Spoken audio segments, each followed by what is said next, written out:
కేరళలో అపచారం.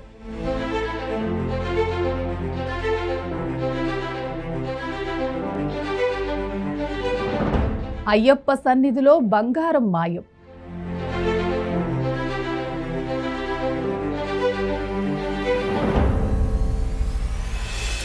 ప్రసిద్ధ క్షేత్రంలో పనికిమాలిన పనులు.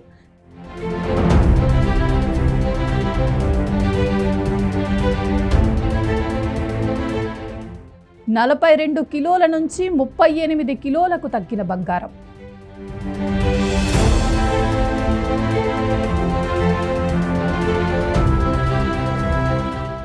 దేవుడి మాన్యాలకే శటకోపం పెట్టిన అధికారులు.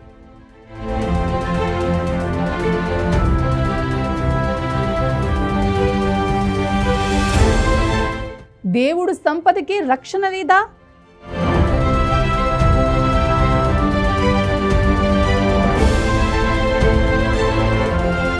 ఇప్పుడు అనంత పద్మనాభ స్వామి టెంపుల్.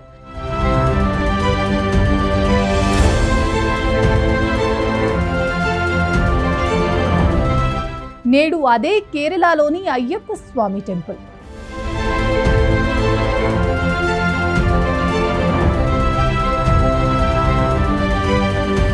చంద్రగ్రహణం పేరుతో అయ్యప్ప సంపద మాయం.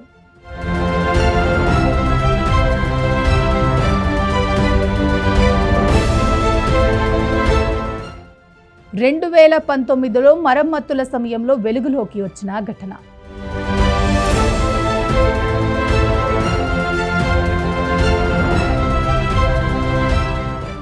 విజిలెన్స్ విచారణకు ఆదేశించిన కేరళ హైకోర్టు.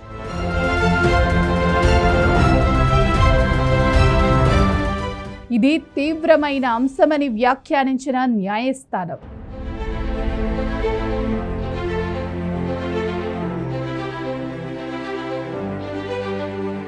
ట్రావెన్కోర్ దేవస్వం బోర్డు తీరుపై అనుమానాలు.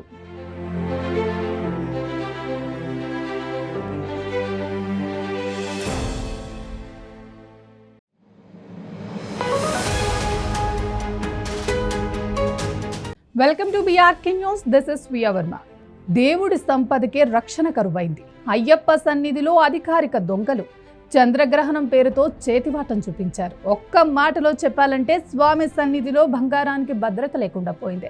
శబరిమల ఆలయంలో ఘోర పాపానికి ఒడిగట్టారు కొందరు దుర్మార్గులు. అయ్యప్ప స్వామి వారి బంగారాన్ని రహస్యంగా గ్రాములు, తులాలు కాదు ఏకంగా కేజీలలోనే దోచేశారు. ఈ వ్యవహారంలో శ్రావణ్ కుమార్ దేవస్థానం బోర్డు అధికారుల పాత్రపై అనుమానాలు వ్యక్తమవుతున్నాయి. ప్రసిద్ధ శబరిమల ఆలయం లక్షల మంది భక్తుల శ్రద్ధలతో కొలిచే అయ్యప్ప స్వామి క్షేత్రం.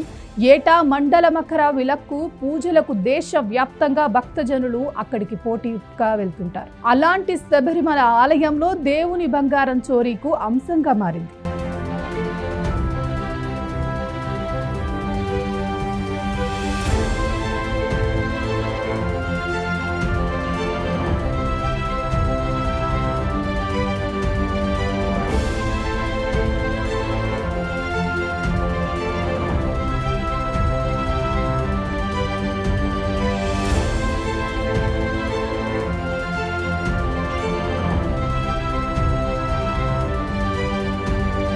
ఇక విషయంలోకి వెళ్తే ప్రకృతి రాష్ట్రం, అనంత సంపదకు కొలువైన రాష్ట్రం కేరళ. సాక్షాత్తు అనంత పద్మనాభుడే స్వయంభూగా కొలువైన పుణ్య రాష్ట్రం. తాజాగా కేరళలో శబరిమల ఆలయం వివాదం దేశవ్యాప్తంగా తీవ్ర చర్చలు జరుగుతున్నాయి. ఆలయ సన్నిధానం వద్ద ఉన్న ద్వారపాలక విగ్రహాలపై అమర్చిన బంగారు తాపడం తొలగించారన్న ఆరోపణలు రాష్ట్ర వ్యాప్తంగా వెలువడుతున్నాయి. ఆలయం గర్భగుడి ముందు ఉన్న ద్వారపాలక విగ్రహాలపై బంగారు పూత పూసిన రాగి తాపడాలను 2019లో మరమ్మతుల నిమిత్తం తొలగించే సమయంలో తాపడాల బరువు 42.8 కిలోలుగా ఉన్నట్లు రికార్డులో ఉంది. అయితే ఆ తాపడాలను తమ వద్దకు తెచ్చినప్పుడు బరువు 38.28 కిలోలు మాత్రమే ఉందని సదరు కంపెనీ తెలిపింది.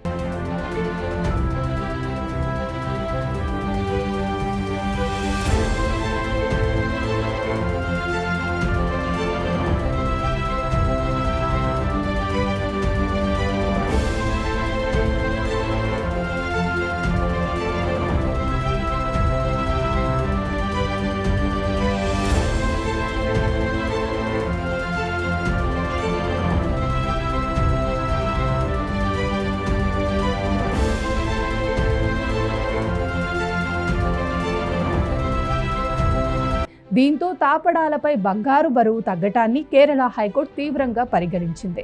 దీనిపై విజిలెన్స్ కమిటీ దర్యాప్తు చేపట్టాలని న్యాయస్థానం ఆదేశించింది.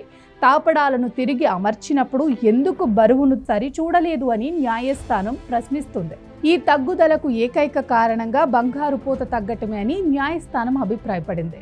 లేదంటే దాత వాటి స్థానంలో మరో తాపడాల సెట్ను కంపెనీకి ఇచ్చే అవకాశం కూడా ఉన్నట్లు పేర్కొంది. విలువైన బంగారు పలకలను ఓ భక్తుడి ద్వారా ఎటువంటి భద్రత లేకుండా చెన్నైకి పంపించడంపై కూడా కోర్టు ఆందోళన వ్యక్తం చేసింది.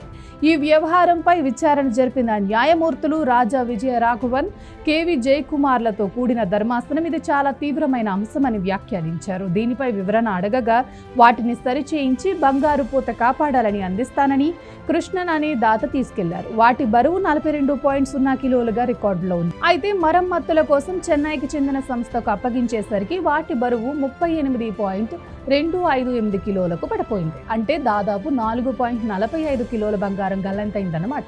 దీంతో బరువు ఎలా తగ్గిందో తెలుసుకునేందుకు విజిలెన్స్ కమిటీ దర్యాప్తునకు ఆదేశించింది. ఇందుకు సహకరించాలని ట్రావెన్కోర్ దేవస్వం బోర్డుకు సూచించింది. దీనిపై 3 వారాల్లోగా పూర్తి నివేదికను అందజేయాలని స్పష్టం చేసింది. అనంతరం ఈ కేసు విచారణను సెప్టెంబర్ 30వ తేదీకి వాయిదా వేశారు.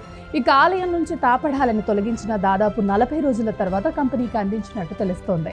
బంగారు తాపటం బరువు నుండి 4.5 కేజీలు తగ్గటాన్ని కేరళ హైకోర్టు తీవ్రంగా పరిగణించింది.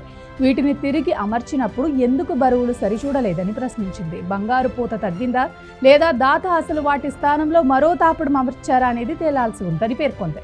బరువు ఎలా తగ్గిందో తెలుసుకునేందుకు దర్యాప్తునకు ఆదేశించింది. 3 వారాల్లోగా పూర్తి నివేదికను అందజేయాలని స్పష్టం చేస్తూ తదుపరి విచారణను వాయిదా వేసింది. వాస్తవానికి ద్వారపాలకుల విగ్రహాలను 1999లో 40 ఏళ్ల వారంటీతో ఏర్పాటు చేశారు. అయితే 6 ఏళ్లకే తాపడం లోపాలు తలెత్తడం, వాటి మరమ్మతులు చేపట్టాల్సి వచ్చింది. దీంతో ట్రావెన్కోర్ దేవస్థానం బోర్డు మరమ్మతులకు చర్యలు చేపట్టింది.